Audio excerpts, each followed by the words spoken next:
Bismillahirrahmanirrahim. Assalamualaikum warahmatullahi wabarakatuh.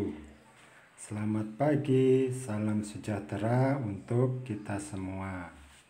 Salam PJOK, sehat, bugar, sportif. Bagaimana kabarnya Ananda hari ini? Semoga kesehatan selalu diberikan kepada Ananda semua ya. Amin, amin, amin. Ya Robbal Alamin.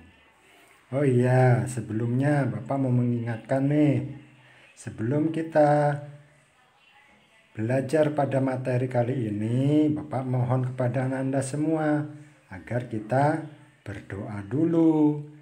Dalam berdoa kita sisipkan nih, supaya pandemi COVID-19 segera berlalu dari negeri Indonesia yang kita cintai bersama. Amin. Pada pertemuan kali ini Bapak akan membahas tentang kombinasi gerak dasar. Tetapi sebelumnya, sebelum kita masuk kepada materi kombinasi gerak dasar, Ananda harus tahu dulu apa itu gerak dasar. Pada video Bapak sebelumnya tentang pola gerak dasar sudah Bapak sampaikan. Jadi di sini Bapak hanya akan membahas sedikit saja tentang pola gerak dasar. Setelah itu kita masuk ke materi kombinasi gerak dasar. Pola gerak dasar itu ada 3 Nanda. Yang pertama gerak dasar lokomotor, yang kedua gerak dasar non lokomotor, dan yang ketiga gerak dasar manipulatif. Gerak dasar lokomotor itu gerakan berpindah tempat, contohnya berjalan, berlari, melompat, meloncat, dan seterusnya. Kemudian untuk pola gerak dasar non lokomotor, ini kebalikan dari gerak dasar lokomotor. Pola gerak dasar non lokomotor itu gerakan yang tidak menyebabkan perpindahan tempat atau bisa disebut dengan gerak diam di tempat. Contohnya membungkuk, mengayun, meliukkan, jongkok, dan seterusnya. Pola gerak dasar yang ketiga yaitu pola gerak dasar manipulatif.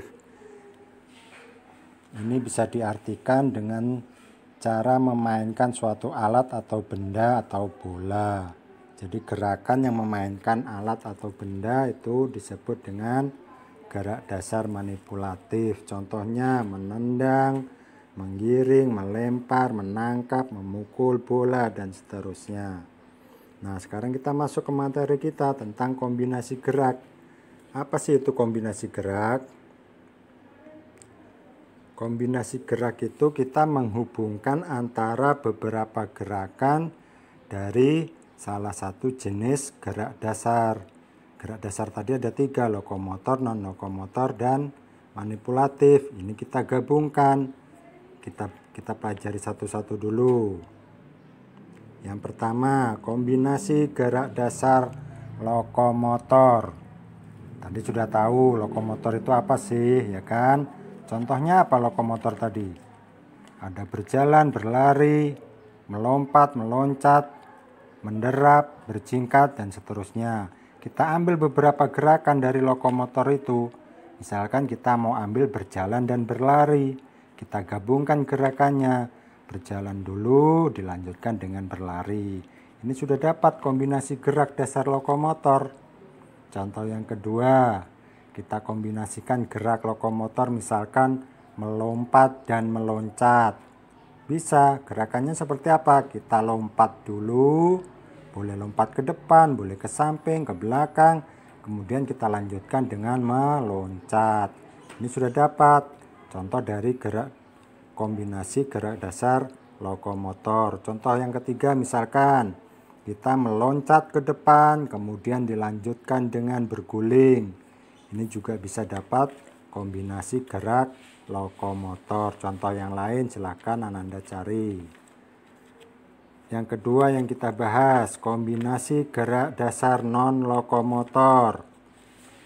Non lokomotor tadi gerakan diam di tempat, contohnya membungkuk dan seterusnya tadi. Kalau mau kita buat kombinasi geraknya seperti apa Bapak? Contohnya Bapak jongkok kemudian mengayun lengan.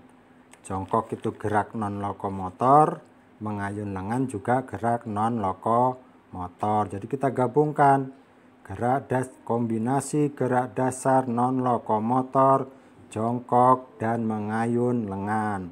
Ada 2 gerakan. Mau dibuat 3 gerakan juga boleh. Contohnya kombinasi gerak dasar non lokomotor, membungkuk, mengayun dan jongkok juga boleh. Yang penting Ananda ambil dari satu gerak dasar non lokomotor tadi, itu bisa dikombinasikan. Jadi namanya kombinasi gerak dasar non lokomotor. Yang ketiga yang mau kita pelajari, kombinasi gerak dasar manipulatif. Manipulatif tadi kan gerakan memainkan alat atau benda atau bola ya. Terus contohnya tadi apa? Ada lempar, ada tangkap, ada tendang bola, ada pukul bola. Masih banyak. Kita ambil beberapa gerakan. Misalkan kita mau menendang dan menggiring, boleh. Atau menggiring dan menendang, boleh. Atau menangkap dan memukul, boleh. Ambil beberapa gerakan dari gerak dasar manipulatif itu sendiri. Contohnya kita yang gerakan pertama, kita menangkap bola kemudian memukul bola. Jadi ini dapat kombinasi gerak dasar manipulatif, menangkap bola dan memukul bola. Contoh yang kedua, misalkan kita menggiring bola dan menendang bola. Jadi ada 2 gerak dasar manipulatif di situ. Pertama kita menggiring bola, yang kedua kita menendang bola. Ini sudah kombinasi gerak dasar manipulatif Ananda. Bagaimana? Mudah bukan? Untuk contoh yang lain bisa digali sendiri, cari informasi sebanyak-banyaknya. Bisa bertanya kepada kedua orang tua, kepada bapak ibu gurunya, kepada kakak, kerabat dan yang lainnya. Jika mengalami kesulitan, boleh menghubungi kepada bapak. Nah, bagaimana Nanda? Ternyata mudah bukan materi kita pada pertemuan kali ini? Oh, mudah Pak ternyata. Baik, terima kasih. Sebagai penutup, Bapak meminta kepada Ananda agar berdoa supaya materi ini dapat kita terima dengan baik. Satu lagi Ananda, Bapak meminta kepada Ananda semua agar tetap rajin berolahraga di mana saja, terutama di lingkungan sekitar rumah Ananda sendiri. Tapi jangan lupa tetap jaga protokol kesehatan, rajin mencuci tangan, memakai masker ketika keluar rumah ya, jangan sampai lupa. Salam PJOK, sehat, bugar, sportif. Wassalamualaikum warahmatullahi wabarakatuh. Terima kasih, sampai jumpa.